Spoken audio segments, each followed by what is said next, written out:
Hello, and welcome to Daily Shakespeare.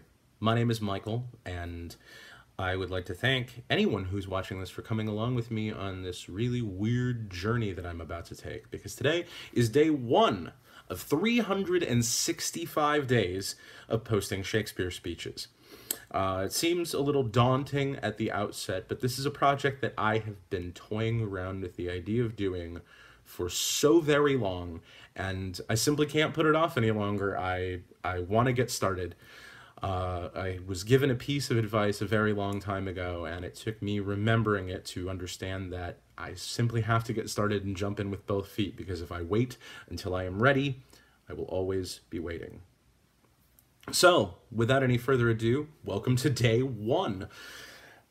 I thought that for the first day of Daily Shakespeare, I would perform my favorite Shakespeare speech. I know that today is the Ides of March, and it seems a little strange that I would not be performing a speech from Julius Caesar, but I need you all to bear with me here. I want to be able to get this out there as sort of this is who I am. These are the kinds of things that I like.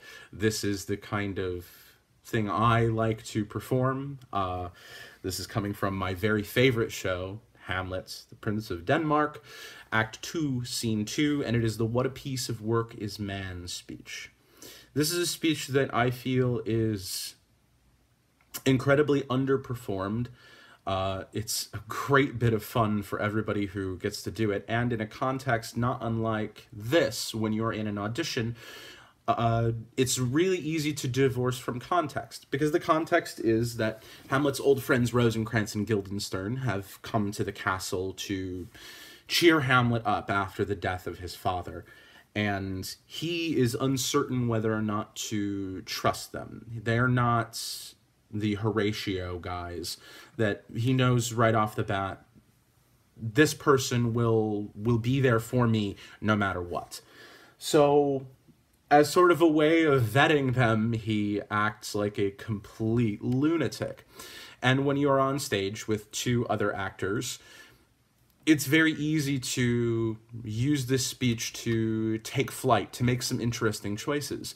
But when you're alone, you don't have anybody else with you, and you can make this far more serious, far more dramatic, far more comedic. There's any number of directions that you can take it. I think it's incredibly versatile and a really nice speech for anybody to have in their arsenal, not just somebody who is as obsessed with Hamlet as I am.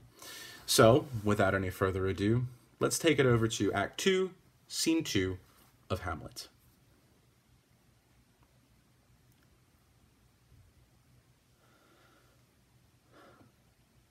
I have of late,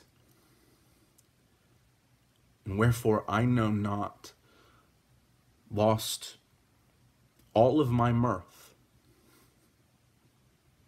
forgone all custom of exercise, and indeed it goes so heavily with my disposition that this goodly frame, the earth, seems to me nothing more than a sterile promontory. This excellent canopy, the air, look you, this brave o'erhanging firmament, this majestic roof fretted with golden fire, why, it seems to me nothing more than a foul and pestilent congregation of vapors.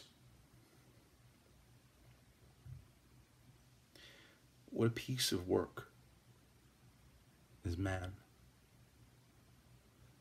How noble in reason, how infinite in faculty, in form and moving, how express and admirable. In action, how like an angel. In apprehension, how like a god. The beauty of the world, the paragon of animals, and yet to me, what is this quintessence of dust? Man delights not me.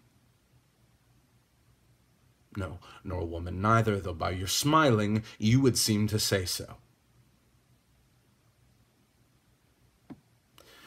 And that's all we have time for today. That is speech one on day one. I am very excited to finally get this happening. If you happen to stumble across this, or you're one of the people that I share this with, please give it a like. If you have speeches that you want to hear from me in the future, I want to hear that. Please put that in the comments section. If you have any critiques or anything like that, I'd love to talk over that as well. If you have questions about William Shakespeare in general, I am always happy to talk about William Shakespeare. So, any place else you want to find me online, I am at itsmlp on Twitter and right here on YouTube. Thank you all so much. I'll see you tomorrow.